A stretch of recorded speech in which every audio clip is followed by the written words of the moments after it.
కోసమే మా నిరసన వ్యక్తం చేస్తున్నాడు. రైట్ అక్బర్ గారు, సరే గతంలో ముఖ్యమంత్రిగా జగన్మోహన్ రెడ్డి ఉన్న సందర్భంలో కూడా ప్రతిపక్ష హోదాలో ఉన్న చంద్రబాబు నాయుడు గారు కూడా రాలేదు అన్నటువంటి అంశాలు ప్రస్తావిస్తున్నారు. మేము చేయాల్సిన పోరాటం చేస్తున్నాం, అది శాసనసభలో చేస్తున్నాం అని చెప్తున్నారు.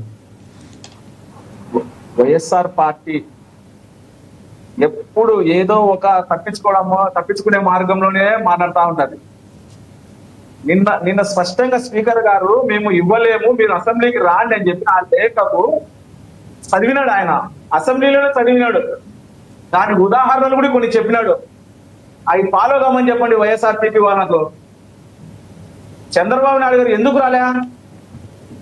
3 మంది ఉన్నప్పటికీ కొంతమంది వైసీపీ పోయినా మా వాళ్ళల్లో ఒక్కడు ఆయన అసెంబ్లీకి వచ్చి ప్రజా సమస్యల పైన దాదాపు 3 సంవత్సరాల పైన దగ్గర 4 సంవత్సరాల పాటు అసెంబ్లీకి రావడం జరిగింది. ఆయన లాస్ట్ లో ఆయన వ్యక్తిగతంగా మాట్లాడితే బాధ కలిగి ప్రజలకే నేను చెప్తా, నా బాధ ప్రజాస్వామ్య పద్ధతులు తేల్చుకొని ముఖ్యమంత్రిగా వస్తా అని చెప్పేసి ముఖ్యమంత్రి అయ్యి మళ్ళా అడుగు పెట్టాడు తప్ప వీళ్ళ మాదిరి ఏమి ఆయన నెపం చెప్పాలి, ఏదో ఒకటి అసత్యాలు ఆడలే.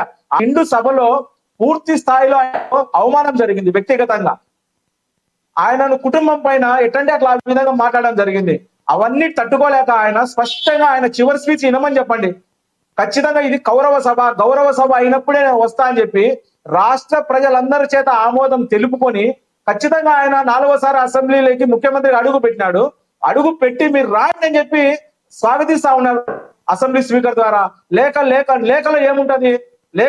వాళ్ళు ఇచ్చిన లేఖలో మాకు ప్రతిపక్ష హోదా ఇవ్వండి అని అంటారు. స్పీకర్ గారు ఏమంటారు? ప్రతిపక్ష హోదా ఇచ్చేదానికి మా చేతుల్లో లేదు. ఒకటి అక్బర్ గారు, స్పీకర్ గారు కూడా నిష్పక్షపాతంగా పారదర్శకంగా వ్యవహరించాల్సిన స్పీకర్ కూడా రాజకీయం చేస్తున్నారు అంటున్నారు. వీళ్ళు వస్తే కదా రాజకీయం చేస్తారు, పక్షపాతం కూడా తెలిసేది. వీళ్ళు రాకోకుండా ఆమె గట్టు మీద ఉండి కాలేస్తారు పనిచేసే వాళ్ళ మీద. అది తప్పు కదా, అది ప్రజాస్వామ్యంలో వాళ్ళకి బాధ్యత లేదు కదా. బాధ్యత అనేది ఉండాలి కదా. వాళ్ళ ఎమ్మెల్యేలకు 11 మంది ఎమ్మెల్యేలకు వాళ్ళ పార్టీకి బాధ్యత ఉండాలి కదా. ప్రతి అంశం పైన మేము మాట్లాడాలా, ఖచ్చితంగా ఏదైనా ఉంటే మేము నేర్చుకోవాలా. ఈ రాష్ట్రం పైన మనము పూర్తి స్థాయిలో అవగాహన పెంచుకొని రాష్ట్ర యొక్క ఈ యొక్క అభివృద్ధిని, సంక్షేమాన్ని అందరికి అందించే చేయాలా. ఈ నిర్మాణ దిశలో ఏదో ఒక పాత్ర ఉండాలా అని చెప్పి వాళ్ళకి బాధ్యత అనేది ఉంటే వాళ్ళు అసెంబ్లీకి వస్తారు. వాళ్ళు కాలగా పని చేస్తా ఉన్నారు. ముఖ్యమంత్రి సీటు ఉంటేనే మేము అసెంబ్లీకి వస్తాం, లేదంటే ప్రతిపక్షం మాకు హోదా ఇస్తేనే అసెంబ్లీకి వస్తాం అంటే వాళ్ళు అసెంబ్లీకి రావాలంటే ఏదో ఒక పదవి అనేది ఇవ్వాలా. ఆ పదవి ఇవ్వడానికి మేమెవరము? మా పార్టీ ఏమి? మేము ప్రజల మధ్యలోనే ఉంటున్నాము, ప్రజలతోనే ఉంటున్నాం అని చెప్తున్నారు. ప్రజలతోనే మేము నినాదాలు చేస్తున్నాం, ప్రజలతోనే ప్రజా సమస్యలపై పోరాటం చేస్తున్నాము, అసెంబ్లీలో బయట ఉన్నా అదే పని చేస్తున్నాం అని చెప్తుంది వైసీపీ. అంటే అసెంబ్లీ లోపల రాకపోయినా కూడా ప్రజా సమస్యలపై మేము బయట పోరాటాలు చేస్తున్నాం అని చెప్తున్నారు.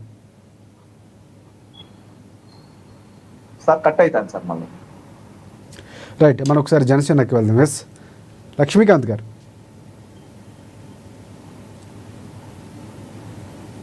లక్ష్మీకాంత్ గారు చెప్పండి. చాలా కీలకం ఉంది. ఇందాక మీరు చాలా ప్రశ్నలకు సమాధానం చెప్పకుండానే వైసీపీ రావట్లేదు, లేఖకు సమాధానం చెప్పట్లేదు, మేము చేయాల్సిన పోరాటాలు చేస్తున్నాం అని చెప్తుంది వైసీపీ. సార్ ఏం పోరాటం చేస్తున్నారు సార్? ఇంతకు ముందు ఆయన వైఎస్ఆర్సీపీ అధికార ప్రతినిధి గారు మాట్లాడుతా కూటమి ప్రభుత్వం భయభ్రాంతులకు గురి చేస్తుందని చెప్పేసి అన్నారు. ఇక్కడ ప్రజల మధ్యలో తిరుగుతున్నా అని చెప్పుకుంటున్న ఈ నాయకులు ప్రజల పంచులో తిరుగుతున్నా అనుకున్న ఆ పార్టీ అధ్యక్షుడు ఇవాళ రోజున రప్పా అని చెప్పేసి ఫ్లగ్గాట్లు పట్టుకొని ఎవరిని భయభ్రాంతులకు గురి చేస్తున్నారండి? పార్టీ కార్యక్రమాలు చేసుకుంటామని చెప్పేసి ర్యాలీలు పెట్టుకొని ఇవాళ రోజున వాళ్ళ పార్టీ కార్యకర్తలని కారుని వాళ్ళ మీద నుంచి పోనిచ్చి ప్రాణాలు హరించేటట్టుగా చేస్తున్న వాళ్ళు ఎవరు భయభ్రాంతులకు గురి చేస్తున్నారండి? రాష్ట్రంలో సస్యశ్యామలంగా ఉంటున్న ఈ రాష్ట్రంలో ఎటువంటి రాజకీయ లబ్ధి పొందకుండా కూటమిలో ప్రజాక్షేమమే లక్ష్యంగా మేము ముందుకెళ్తా ఉంటుంటే ఇవాళ రోజున వాళ్ళు ఓడిపోయిన తర్వాత గంజాయి బ్యాచ్లు కలుస్తా ఉంటుంటే ఎవరు భయభ్రాంతులకు గురి చేస్తున్నారండి? ఇవన్నీ చూసిన ప్రజలు, రాష్ట్ర ప్రజలు కూటమి ప్రభుత్వం భయభ్రాంతులకు గురి చేస్తుందా, లేదంటే ఇవాళ రోజున గత ప్రభుత్వం ఇప్పుడు ఓడిపోయి 11 సీట్లు ఉన్న వాళ్ళు భయభ్రాంతులకు గురి చేస్తున్నారనేది అర్థమవుతుంది సార్. ఇక్కడ ఇంకో విషయం అయితే గుర్తుపెట్టుకోవాలి సార్. వాళ్ళు మాట్లాడితే ఒక లెటర్ అని చెప్పేసి అడ్డం పెట్టేసి మాకు ప్రతిపక్ష హోదా ఇవ్వలేదు, ఆ లెటర్ కి సమాధానం చెప్పలేదు, దానిగానే మేము ఇవాళ రోజున ప్రజల మధ్య మేము తిరుగుతున్నాము, దానికి సమాధానంగానే మేము ఇవాళ రోజున ప్రజాక్షేత్రంలోనే మేము ఏదన్నా కానీ మేము తేల్చుకుంటామని చెప్పేసి సొల్లు మాటలు సొల్లు డైలాగులు చెప్తున్నారు సార్. ఇక్కడ ఒక మాట అయితే క్లియర్ కట్ చెప్తున్నారు సార్. ఒక పార్టీ అధ్యక్షుడు లక్షలాది మంది కార్యకర్తలు, కానీ వాళ్ళ రోజున ఆయనకి 11 సీట్లు అయితే వచ్చినాయి. వాళ్ళు చేసుకున్న పాపం వాళ్ళు అనుభవిస్తున్నారు అంతే. కానీ వాళ్ళ రోజున ప్రశ్నించాలంటే, ఇవాళ రోజున గర్జించి మాట్లాడాలంటే కనుక ఆ 11 మందిని దొంగంటే రమ్మని చెప్పండి, మేము ఇక్కడ సవాల్ ఇస్తుంటున్నా.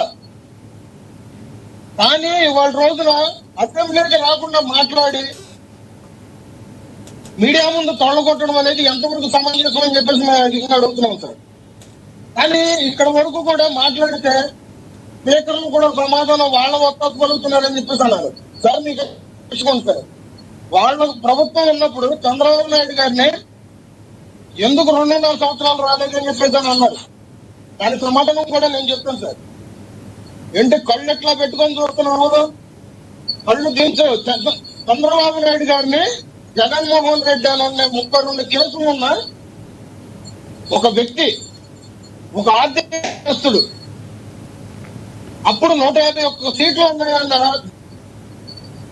ధైర్యంతో కళ్ళు ఇట్లా పెద్దవి చేసి చూడబాకు, కిందకు చూడు అని చెప్పేసి చంద్రబాబు నాయుడు గారిని మానసికంగా, వ్యక్తిగతంగా, కుటుంబ ప్రకారంగా ఎంత అవహేళన చేశారండి శాసనసభలో. రైట్, ఒకసారి వైసీపీ దగ్గరికి వెళ్దాం సార్. ఒక నిమిషం. ఇట్లాంటి అభయాసం చేసి చంద్రబాబు నాయుడు గారిని ఆ రోజు టీడీపీ నాయకుల్ని వాళ్ళంతటా వాళ్ళే బయటకు పంపించే ప్రయత్నం అయితే చేశారు. దానికి వాళ్ళ రోజున వాళ్ళు రండి అని చెప్పి సమాధానం వాళ్ళు చెప్తా ఉండంటే నేనేది నమ్మే ప్రసక్తి ఎవరో లేరు.